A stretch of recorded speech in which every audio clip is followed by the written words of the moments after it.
What's up, everybody? It's your boy MP. JC is missing today. He has some stuff he has to take care of. Hopefully, we'll see him back soon. But until then, we're going to wish him the best of luck. But with that being said, we have yet again another video. Today, we have Reyes the Entrepreneur. He has almost 500,000 subscribers on YouTube. He pretty much has a great story.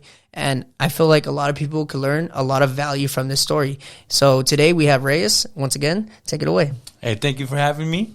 Reyes the Entrepreneur. I help people start and grow their businesses on YouTube by me actually trying it. I've tried so many differences. I've tried so many businesses. And if you guys want that free 99 knowledge, go check it out. Nice, bro. So you just said you start a lot of businesses to show people. Have you lost a lot of money then? I mean, not a lot. But I've tried a couple things. Some things work. Some things I broke even. Some made me a profit. It is what it is with business. But, I mean, if you're going to do business, it's for the experience. The money's going to come and go. Yeah. But as long as you're able to grow yourself and learn new things, I think that's all that matters. Okay. So tell us a little bit about yourself, man. What's going on with you now? You know, just talk to us. So I'm 32. I'm a dad. 2 kids. Fiance going to get married in May. Nice, bro. Congratulations. Yeah, and trying to grow a business at the same time. That must be difficult. We'll talk about that more later.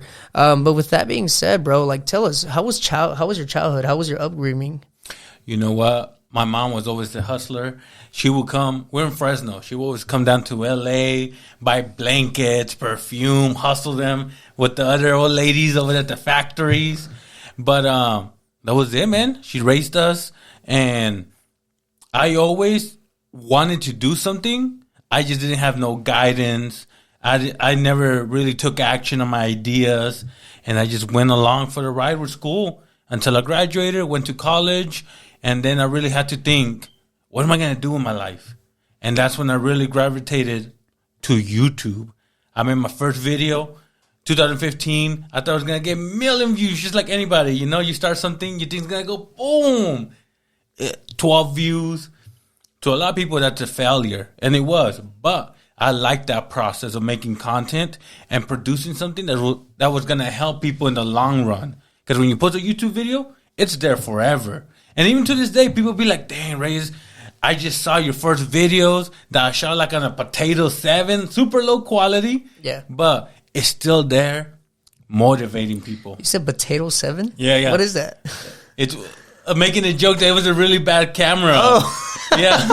you ever seen people be like, hey, you shoot that in a potato? No, I've never heard that before. I had That's Potato funny, 7. bro. Yeah. Okay, bro. So, you know, what city did you grow up in? Fresno, California. Okay, was it tough growing up, or how? Nah, man. I had a regular nobody story. Hung out with some kids in high school. Went home, played video games. Oh, that was it, man. Okay, were you good in school? Like good grades, bad grades? You know what? That's one of my biggest regrets. Was I always had potential to do great. I didn't have the motivation.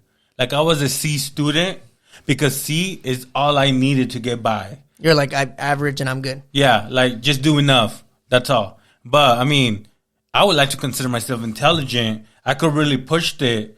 But like I said, I was lacking motivation. So I'm going to guess no college.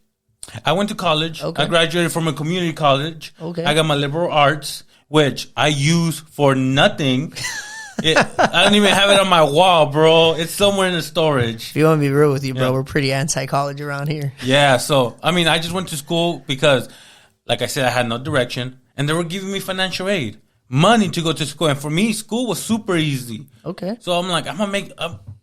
they're going to pay me to do something that I was doing for free? Hell yeah. Wow, okay. Yeah. So once you started going to school, then I'm guessing, when did you become an entrepreneur? When did that start to come? So I had graduated from community college, and like I said, I was lost. I love teaching. I'm pretty good at math. So I'm like, let me go become a math teacher. So I went to a university, Fresno, and I went to go talk to a counselor, start working on the paperwork, and they're like, hey, you need to take out a loan. Well, my mom was really against credit. You know, she had a credit card, hated it. I saw what it did to her. And it was like, I don't want to take out a loan. I'm not even 100% sure this is what I want to do. I always like business. Let me go for it. And that was it, man. I let go of college. I didn't go back. I focused on entrepreneurship, and I've been struggling ever since. Okay, so you became a math tutor or a teacher? No, a teacher. That was the goal for college. Okay. That was the direction I was going to go. Okay. But then I had to take out a loan. I didn't want to do that. And I chose entrepreneurship. Okay, makes sense. So when was your first business? What business were you like, okay, what business should I go to? Or how did you find the business that you first started? So T-shirts. That was the first real business where I actually invested money into it. I actually started in high school making shirts for myself. Real low budget. And then I'm like, what business am I going to start? Shirts. For people that don't know, I quit the shirt business about 4 times. I gave it a shot for a couple months, quit. Then something happened where I'm like, let me try again. I did it a little bit longer, then quit for whatever reason. For the 4th time, at the 4th time, that's when I was like, you know what? I'm going to go all in.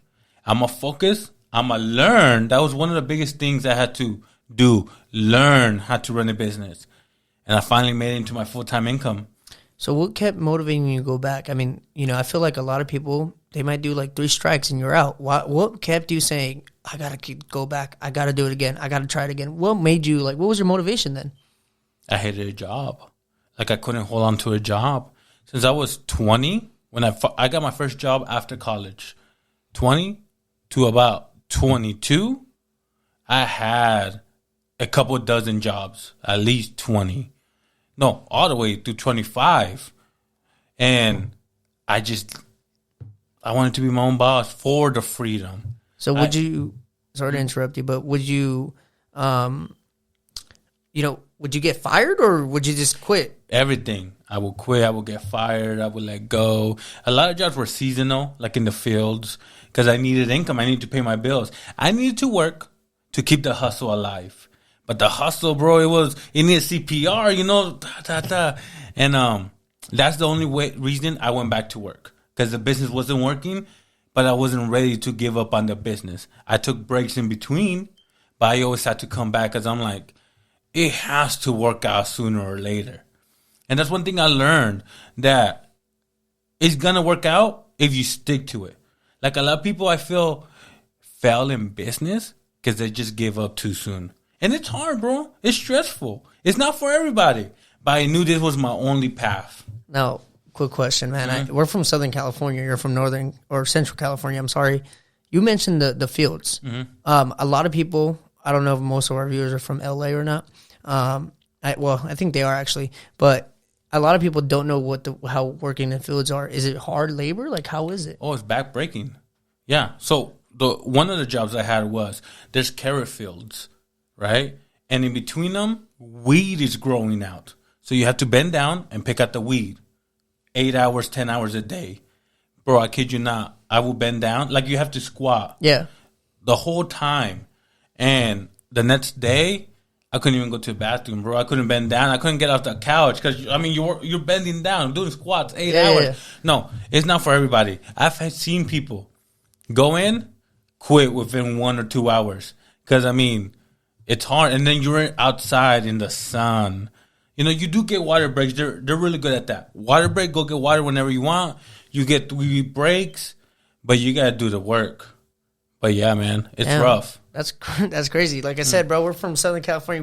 We never even heard of people really doing that out here. It's different. But you know what? Every job is hard. Has hard. There's some people out there who can't even work at McDonald's. Oh yeah, because they just can't take it, and I understand. But the fields, it's just labor. Anybody could do labor if you have the struggle. Yeah. I had the struggle. I would say la necesidad, right? Yeah. Like how they say in Spanish. If you need necessity, you're going to do anything, right? You had a sense of urgency. Mm-hmm. That's what you had. You had a sense of urgency and you said, I need to do this. I want to be successful. And you said by any means. Mm-hmm. That's what it takes to be an entrepreneur. Now, you said you worked 8 to 10 hour days. Yes. What kept you saying, I got to do this. I got to do this. I can't quit on this job. This job is gonna keep my business alive. What just kept you motivated? I feel like a lot of people after 10-hour shifts, they're like, damn, man, why am I doing this? Let me go back to school. Let me go find a better job. What made you say, no, I got to stick it through? Pretty much say, don't be scared. Don't back down. What kept you motivated? No, a baby, bro. That's when I got my girl pregnant, and we had a kid. I mean, she already had a kid from a previous relationship. She wasn't working because she was taking care of the baby. We had our own apartment. I was the only provider. There's nothing to do but just to do it. But like you mentioned, why didn't I go back to school? School wasn't an option for me. I didn't want to go to school. A better job to be a modern slave to a paycheck, I couldn't do that. So once I dropped out of high school, I told myself, I want to be my own boss. Whatever hustle that is, I don't know. But that's what I want to do. I even told myself, I'm not going to get comfortable at a job. Because I know myself. If I get comfortable, that's where I'm going to stay. And I don't want that. And I'm a good worker. There's a few jobs who offer me higher positions. And I turned them down. Because I knew if I take this, I'm going to get comfortable. And I'm going to lose sight of my dream of what I really want to do. And that's exactly what happened, man. Once I decided in 2015, when I was 25, I want to do YouTube. I made my first video. And I'm like, this is what I want to do. I love the teaching. I don't know how long it's going to take. That same time, I was working at McDonald's. They really liked me. I had like 4 videos in. And they said, hey, we want to offer you a manager position. Extra money, set hours, benefits. And I had a baby on the way. What dumbass is going to say no to that, right? Yeah. Me, I said no. I quit the week following that because I told myself, and I was really at a crossroad. I was like, if I take this job Monday through Friday, that's what I'm going to do. Or I could stay part-time and put that time on my YouTube journey. And they didn't like that. And I quit because I'm like, I got to start a new job because I'm starting to get comfortable here. Knowing that I have the option right there is going to tempt me to take it. And I said no. And for the next 2.5 years, I was struggling, bro. I was regretting letting go of that job because I had to go back to the fields. And I'm like, wow. And I tried getting more fast food. And I'm like, wow, what did I do? But I was at that moment where I was like, there's no going back. I already let go of that job. I'm already committed on this. I'm going to tough it out as long as I have to until this YouTube thing picks up. That was in 2015. 2018, I had a video go viral. I started making money. I did it full time. Haven't looked back since in 2018. Nice, bro. Yeah. Wow. So, you just said that you stayed at part time and that you were working on your YouTube. How long did it take you to get monetized? How long did you start seeing? 2.5 years. Oh, sure. Yeah. 2015. That's when I made my first YouTube video. Oh, okay.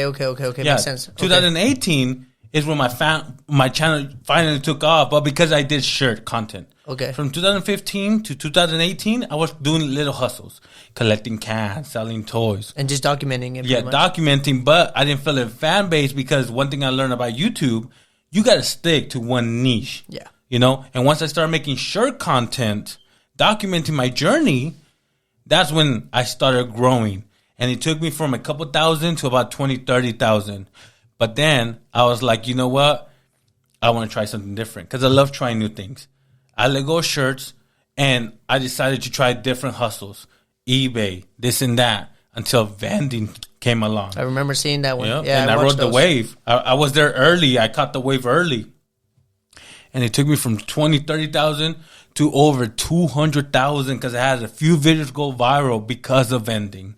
And it just started growing from there. But one thing I did, a huge mistake, was I didn't milk the vending content. I made it. It was getting super repetitive. Like, how many videos can I make of me collecting quarters? Well, apparently a lot, because that's what they wanted to see. Yeah. But I got sick of it, and I'm like, let me try another hustle. And that's when I introduced the ride-alongs. When it's still me starting a business, I'm going to go follow someone for a day. Some videos took off, but overall, my audience didn't like it. And that's one thing I learned in the long run, that when you start switching your content up too much, the audience that you had, they don't want to see the new content. Like when I told people, hey, this is going to be my last shirt video. And they were like, Reyes, we're going to unsubscribe. No one's going to watch your new stuff. And hey, I had to go through a little slump. But then vending came along. But then I did the same exact mistake. But I don't want to make vending content. I want to try something different. I think your name, explains what your YouTube channel is really about. It's about entrepreneurship, right? And what is entrepreneurship? Entrepreneurship is just you taking risk. So I think, yeah, you're right about sticking with niches, but if you're doing entrepreneurship, I think the way you did it was perfect. You're touching base on a lot of things that people might be interested in. But YouTube doesn't like that. Got it. So that was the problem. And that was messing with your YouTube business, obviously. Yeah, the ad revenue went down, the views went down, and I was stressing, bro. Like, damn, do I got to start an OnlyFans over here? Do I got to make shirts? Do I got to make content shirtless? But that's where I'm at. And honestly, since the vending days in 2019, I want to say, I haven't recovered.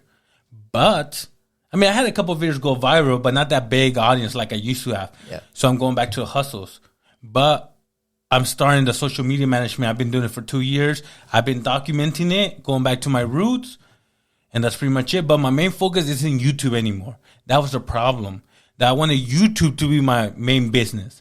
When instead, I'm going to start a business, document that for YouTube, but not depend on YouTube. Makes sense. And that's where I'm at right now. That's why I only upload like one video a month.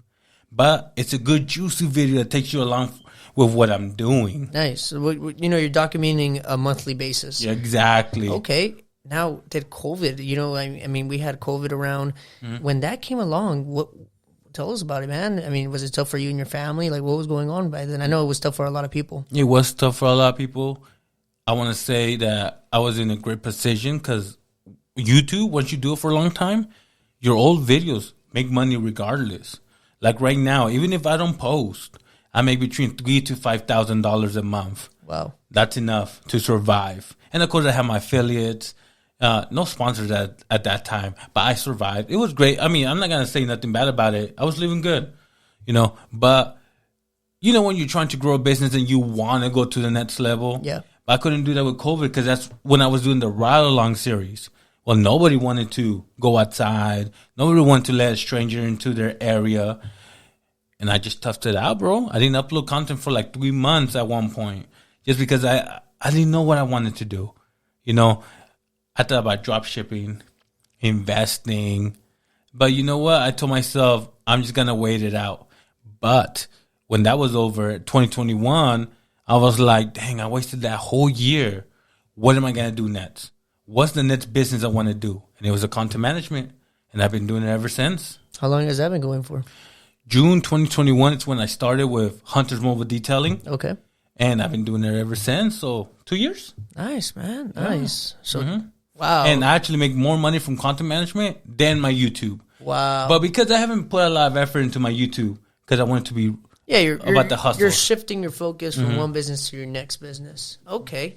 Now, has any of your businesses interfered with you, your lady, your kids and stuff like that, like family time? Like, I know it's tough being